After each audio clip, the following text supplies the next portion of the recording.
Singkat, Ya, Mas singkat, Edi. penting dan mohon penjelasannya. Jangan di ini, jangan ditip. Sebutkan namanya Ini dulu. saya Hedi dari Kumparan, mau menjelaskan yang soal Kusnadi, katanya nggak datang karena takut dibentak-bentak. Nah ini butuh penjelasannya. Alasannya begitu Pak Asep, makanya butuh penjelasannya bagaimana sih penyidikan itu, apakah benar? Kan Pak Asep punya anak buahnya gitu, katanya dibentak-bentak. Nah tanggapannya KPK bagaimana? Terima kasih. Baik. Kemudian yang selanjutnya ini terkait dengan periksaan, ini melaporkan ya dari HK melaporkan ke Dewas, kemudian Komnas HAM, ke Reskrim. Apakah ini mengganggu? Sebetulnya kami dari penyidik itu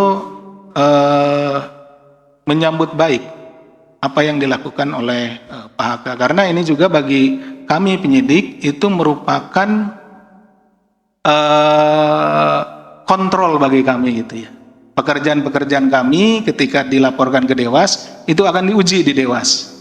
Dipanggil ke Dewas nanti diuji apakah proses penyidikannya, dalam hal ini upaya paksanya, proses penyitaan, misalkan disitakan handphonenya kan, disita handphone dan lain-lainnya, prosesnya apakah benar atau tidak, itu akan nanti diuji. Itu kami juga mempersiapkan diri tentunya dalam melakukan upaya-upaya paksa itu tentu tidak sembarangan. Kita sudah siapkan mulai dari surat perintahnya, kemudian POB yang ada juga kami ikuti. Jadi dengan adanya misalkan pelaporan ke Dewas, ke Bareskrim, kemudian juga ke Komnas HAM, bagi kami itu adalah sebuah kesempatan bagi kami untuk menyampaikan baik kepada Dewas maupun kepada nanti Komnas HAM maupun kepada pihak lainnya untuk menguji proses-proses penyidikan yang kami lakukan. Jadi tidak ada masalah seperti itu. Kemudian Mas Mario, ini tadi apa namanya penyidikan yang pemeriksaan yang kemarin hari Senin dilakukan, itu juga akan termasuk yang dilaporkan ke Dewas ya. Itu nanti akan dilihat uji kan. Sebetulnya yang kepentingan kami memanggil Pak KS ini karena kan memang juga ada barangnya yang kami sita juga dari yang bersangkutan kalau tidak salah, penyidik sita, dan itu akan ditanyakan kan gitu ya, ditanyakan, artinya akan diklarifikasi terhadap apa yang ada di dalamnya gitu. Jadi sejauh ini juga rekan-rekan kan mungkin sudah puluhan tahun ada di sini, sudah ratusan orang bahkan ribuan orang yang hadir ke sini kan gitu kan. Nah, sudah ratusan orang juga yang diperiksa di sini kan. Terkait dengan fasilitas yang ada di sini juga dilengkapi dengan kamera ya, CCTV, kemudian juga di sini dilengkapi dengan AC. AC-nya juga di sini sentral gitu kan, kami nggak bisa merubah-rubah gitu ya, seperti itu. Jadi itu untuk semuanya untuk kenyamanan yang hadir di sini, termasuk juga para saksi.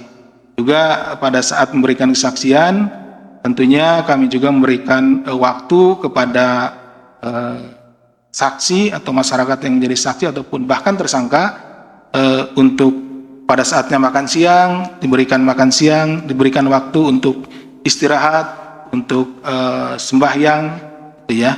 Nah, jadi tentunya kalau misalkan penyidik kami juga meninggalkan tempat ya diberikan kesempatan ketika makan siang, atau bisa juga kalau memang bareng-bareng di situ gitu ya, atau sedang sembahyang dan lain-lainnya seperti itu. Jadi rekan-rekan bisa melihat fasilitas yang ada di sini, tentunya juga semuanya untuk kenyamanan, dan pada intinya adalah tentu salah satu hal yang kami sangat junjung dalam proses penyidikan atau penegakan hukum di KPK ini adalah kita menjunjung hak asasi manusia. Jadi tidak perlu ragu-ragu seperti itu. Itu mungkin yang bisa kami sampaikan. Terima kasih. Ya nanti kan diuji, kan dilaporkan juga nanti kan diuji, itu ini kan ada CCTV-nya. Nanti kan bisa dilihat di sini.